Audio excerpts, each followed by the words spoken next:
بسم الله الرحمن الرحيم الحمد لله الصلاة والسلام على رسول الله صلى الله عليه وسلم أما بعد السلام عليكم ورحمة الله وبركاته هواسكيا بقى ربي نجاح قرني خيري كيس سنجرات كيسه ورا جاء رمضان قبي خيري جيني كوني قبو إجانا أملي ولدت قبته فينا ما هو بقى ربي اسنتاس سنجرا كانت أنصران إن شاء الله أم سجى جبابا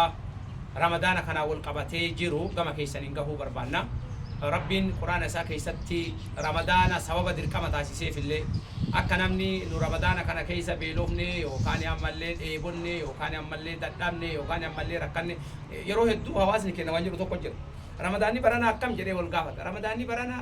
والله رمضان أك رمضان برانا إن أركني ما نسوم نساو جراني نمن بيلسو نمن ديبسو رمضاني سبرت كتير مدالمو إيبوت وفي دد أبو سانكوفا يوكان يعمل قوفو في هفورا بابتو رومني جراته أو إجراته أبو يوكا عمله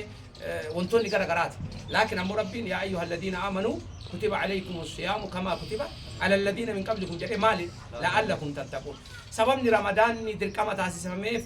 بيلوفتني بيلومني ركتني وكركني وكاني تأبدني تأمني يوكاني تأبي جل ملأ أتني ملأ أهني أكجد أمو فسوهن تاني أكربين كيست نفسه تاني سبب سنين إجانا عمله خيري قدا رب الرا أرجنو في ملأ يوكاني بيلوفني إن بيلوفني كوفني إن كوفني دتأمني هن دتأمني لما جروني ميوان كنا أول قبسيسة قبتلي رولي غرغراتي تواسك هنا كيستي متأسوس كوتي كلا رمضان كنا والرئي كنا عملنا من رمضان كيسم فرداني يروكان فردا تفاجره رمضان جيتشون أكا وري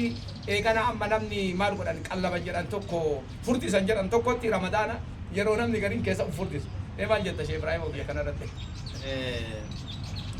بسم الله الرحمن الرحيم الحمد لله رب العالمين أفضل الصلاة وتم التسليم على سيدنا محمد وعلى آله وصحبه أجمعين أما بعد دور صوبا باتي بركة باتي رحمة باتي قرآن تناني سنجي ججا كم بيكا ما تدو كما آدان وكيسة تدعي مرقاني رمضان أو سمجرو واني كن آداتي غرو تهون قبو وسما بين وكسبون واني كن تهون قبو أكم تهون قبري وجتني واني جاء رمضان رب سبحانه وتعالى نرت دركما قد فكم إسانا سيدبة لعلكم تتقون ربي كيسن أكثر صداتن ما للربي كينا صداتن جنان إسا كداتودن وان إبدا جلا إسا باسو ربي واني صداتن بر وان إبدا جلا سباسون إبدا إسا صداتو وان إبدا جلا سباسون موتا لغت سنين موتو miskiina garagaraa gargaaruudhaan miskiina gargaara sadaqadha nyaachisa nama faxarsiisa sawaaba guddaa qaba rasuulli rabbi alayhi salaatu wassalaam hadiya sahiha keessatti ittaqu naara walaw bishiqqi tamra maa qaala walaw bialfi diinaar birree kudhaniin hin jenne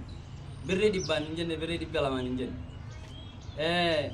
timira dhoosa mallee osoo taateedha qixximatti kunte walakkaa tibiraatillee osoo taate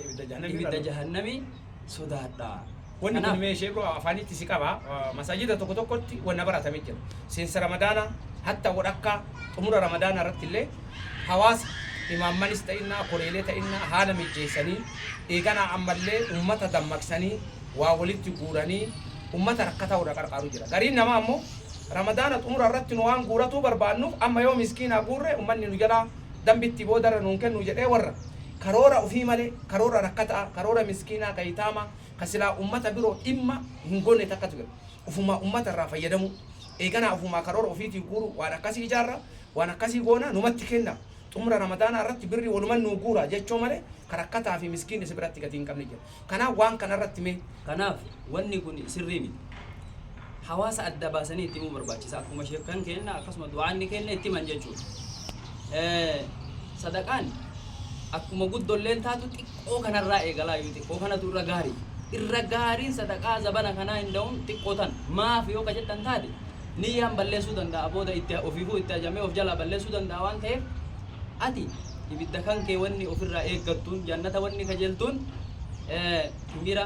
murtellee qixxettillee dhoostee osoo sadaqattee nama tokko faxarsiisu waajiba ofirratti godhe qur'aana aayaa tokko qara'u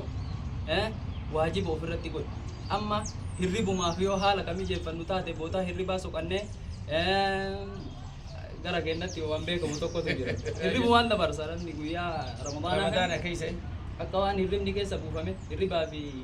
Ewan. nyaanni torbaan amma namni wanni jedhame inshallah Sheikh Ibrahim waan kana irratti yaadan kaasanii amma aadaa biyya keenyatti maaltu baratame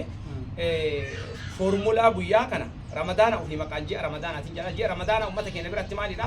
qara yoo ramadaan hin taane halkan ni rafa guyyaa ni hojjeta amma moo maal dalage jennaan halkan nyaataa bulaa waan garagaraa saambusaa sorbaa kanniin fe'ata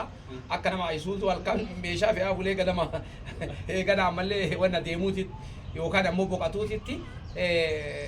qur'aana qara'uuf qur'aanaan biizii godhuu khayriilee garaagaraatiin biizii godhuu jiru mee waan kana irratti Sheikh Abdurrahim maal jettan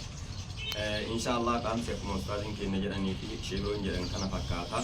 wanni barbaachisu ji'a ramadaanaa keessatti ramadaana baranaallee dhaqqabnee ka bara darbeellee soomnee ka ichaanullee waggaa hagana soomnee osoo hin taane ramadaanni dhufe kun maaliin narra dabraa jira waajiba hagam eeggadhe sunna hagam takka salaate du'aayii hagam takka keessa kadhadhe dikirii hagam takka godhe hagam takka sadaqaa baay'isee hagam takka hirriba dhiisee khayriitti dammaqe jechuutu namarraa eeggama wanni jiru namni kenna ammoo qophiilee dogongora ka ittiin qophaa'utu jira yoo shabaaba fataate amma ramadaanni dhufe aduu keessa deemuu hin dandeenyu waan nyaannee hin dhunne kaartaa bitannee gaaddisa wayyaa qabannuu jedha kunillee sirrii miti baadiyyaa keessatti akkana gariin ammoo mana jootonni kan silaa duraan daqiiqa gabaabduu dhaqee taphatee gara hojii deebi'u amma hojii ramadaanaaf waan hin dandeenyeef anuma jootonni gaaddisa kanaa ooluu jedha kunillee sirrii miti jiini ramadaanaa ka keessa haraama wayii hojjetan haraama wayii dubbatan osoo hin taane ji'a keessa khayrii xixiqqoo fi gurguddoo isii ka dubbatanii fi hojjetanillee keessa heddummeessanii kanaafuu wanni as keessatti nurraa barbaachisu yoo duraan manafa salaannee iddoo garagaraatti ka salaannu masiidatti salaata waajiba yoo duraan sunnaa fa dhiibnee waajiba bichaa ka salaannu sunnaatti dabalatu yoo duraan hojii jarjarree du'aayii fa kadhatu dhiibnee qabaanu du'aayii kadhatu yoo duraan tawbaa dagannee jiraanne rabbii keenya istighfaaratti deebinee tawbatu kadhaa yeroo hedduudha deebinee duniyaa fi akhiratti illee akka rabbiin nu milkeessu kadhatuun barbaachisaadha dikrii namni kamuu yeroo kamuu afaanii buufatuu hin qabne ka yeroo hojjetullee hima danda'u ka yeroo taa'ullee hima danda'u ka yeroo dhaabatullee yeroo deemullee hima danda'e rabbiin dakkaruun barbaachisa wala dikrullahi akbar dikrii rabbiitu waa hunda irra guddaa rabbii waan jedhe namni qur'aana beeku ji'a ramadaanaa kana keessa qur'aana qara'u waa heddummeessu namni hin beekin nama qara'u san bira ta'ee haa dhageeffatu rabbiin qur'aanni yoo hidha qaramu dhageeffata jedhe namni dhageeffatillee ajiri qaba namni qara'ellee ajiri qaba amma kana meeshaa Abdurrahim kiyya qur'aanaa wal qabate yeroo hedduu namni kenna maalitti gammada warrootiin dubartootas ta'uu danda'a warroota yookaan mana keessa oolan qur'aana dhaggeeffataniitiin yookaan ammallee qur'aana dhaggeeffatuurra nashiidaa dhaggeeffatuutti sa'aatii dheeraa galgalallee nashiidama banaa guyyaallee nashiidama banaa wanni gurri isaa haga rafee fi yeroo hin rafnellee irratti mirqaanu waan kan laakiin ammoo namni waan dhaamsalee diiniidhaan wal qabatu dhaggeeffatuun akkuma jirutti ta'e namni qur'aana dhaggeeffatuuf nashiidaa dhaggeeffatuun wannaan isaa madaalliin isaa wal qixa mindaan inni argatu wal qixa amma akkasitti nama laalu tura inumayyuu gara nashiidaatiin mirqaanaa dadhabbii san beela san dagachiisaa haala saniin fa'a warra yaatuutti waan kana rammaaniif nashiidaa fi qur'aana ija tokko laaluun dogongora sababiin isaa namni hedduun nashiidaa dhageeffatuu jaalataa hordofuu jaalata nuni nashiidaan haraama jechuu keenya osoo hin taane nashiidaa tokkochummaa rabbii dabarsitu ka waan halaalaatti nama ajajju ka waan haraamaa irraa nama dhoowwitu ka akhlaaqa bareedatti nama gorsitu dhageeffatuun bareeduma garuu qur'aana dhageeffatuu dhiisanii isa bichaa dhageeffatuun gaarii miti qur'aana dhageeffatuun mataa dhageeffatuutiin ajirii qaba nashiidaa dhageeffatuun ajirii akka firee xeefiillee hin qabu yoo hangasan waan haraamaa irraa dhageettee ataawwanni kun haraama akkas jedhaniin jettee dhiiftee ajirii qaba yoo waa wayitti si ajajee nashiidaa kana keessatti ergaa wayii qabattee ergaa sanii dalatte ajirii argatuu qabu ajirii ni argatu garuu qur'aana osoo dhattee hojii irra nu oolchinu akka dhageette labsii isaa dhaga'uun ajirii qaba barakaa sii qaba akkasuma deemtee waan dhageette sanii fayyadamuun illee ajirii qaba jechuudha kanaafuu ka keessa ji'a ramadaanaa keessa buufame qur'aana malee nashiidaa miti